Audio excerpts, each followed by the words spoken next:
She was shivering. Not from the cold, but from fear, exhaustion, and something deeper, hopelessness.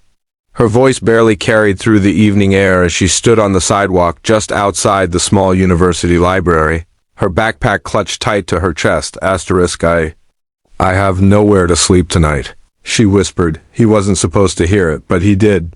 Hi everyone, welcome back to Everyday Grace Stories. If you believe in kindness, in the small actions that change lives, then this story is for you. Before we begin, take a moment, like the video, subscribe, and share this story so more hearts can feel the warmth of human compassion. His name was Liam, just another college junior trying to balance life, studies, and the mess of growing up. He had walked out of the library that night after a long study session, drained but hopeful that maybe he'd pass the midterms this time. That's when he saw her alone on the cold bench, staring into the darkness with eyes that didn't blink. Her name was Elena, and that night was supposed to be her last on campus. Not because of graduation, but because everything she had was gone. She'd been evicted from her shared dorm after falling behind on payments. Her part-time job at the diner had cut her hours. And worse, she couldn't reach her mother, who had been in and out of hospitals for months. Across the country, Liam hesitated. He didn't know her, not really. He'd seen her in the library before, quiet, always reading with intensity. She barely talked to anyone. But he remembered once months ago when he forgot his student ID and couldn't borrow a textbook. She'd silently handed him hers without a word. That tiny memory tugged something inside him, so he walked closer, cautiously. Hey, he said gently. Are you okay?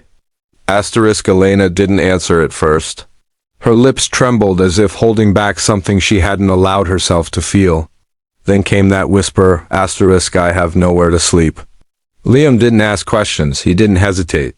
He just said, come on, you can have my bed tonight. I'll sleep on the floor. Elena's eyes widened, her breath catching in disbelief. No, I can't do that, I don't even know you. But I know you, he said. And I know what it feels like to have nothing, and maybe that was true. Maybe Liam saw himself in her. He too had grown up in a house where the heat didn't always work, where dinner sometimes came from food banks, where he watched his mom cry over bills late at night. So kindness wasn't new to him, it was survival. That night, in his small shared apartment, Liam laid out a blanket on the hardwood floor and handed Elena a warm cup of tea. She sat on the edge of his bed, hesitant, overwhelmed, still unsure. If this was real, I don't get it, she said quietly. Why are you doing this? He shrugged. Because someone once did it for me, and because no one deserves to sleep on the street when I have a roof. The next day, he offered her a place to stay for the week. Just enough time, he hoped, for her to figure things out. But the week turned into 2, and slowly, stories began to spill in the quiet hours, her dreams of becoming a writer. The nights she stayed awake worrying about her mom, the time she skipped meals just to buy books. Liam listened. Not like the world usually listened, he didn't offer pity, just presence. Then came the turning point. Liam remembered his cousin, Sarah, worked at a nonprofit that helped students in crisis. He reached out, made a call, explained Elena's situation. A few meetings later, Elena was granted emergency student housing and a small monthly stipend from the fund. She cried for the first time in weeks, not out of pain, but relief. But she didn't leave Liam's place immediately. Not until she had cooked him a thank you dinner and left a letter on his desk.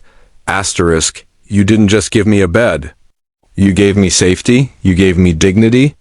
You reminded me that there's still good in this world. And one day I'll do the same for someone else. 5 years later, Elena stood on a TEDx stage reading that same letter aloud. She had become a published author writing stories about resilience, about the invisible kindnesses that change lives when no one is watching. That night, she told an auditorium full of people about a boy who gave up his bed and slept on the floor. He didn't know me, she said, her voice trembling, but he saw me, and that saved me. Liam sat in the audience, a tear tracing down his cheek. They hadn't seen much of each other after graduation. Life had pulled them in different directions. But in that moment, surrounded by applause and silence, he realized something. What he gave her wasn't just a bed. He gave her hope. Asterisk, and somehow, in doing that, he found his own purpose too. Kindness. Doesn't need a reason? Just a heart willing to act. Asterisk. So next time you see someone quietly breaking, stop, listen, offer warmth even if it's just a place on the floor. Asterisk. Because you never know when your smallest gesture could become someone else's turning point. If this story touched your heart, please like, comment, and subscribe to Everyday Grace Stories. Let's keep spreading stories that remind us what it means to be human.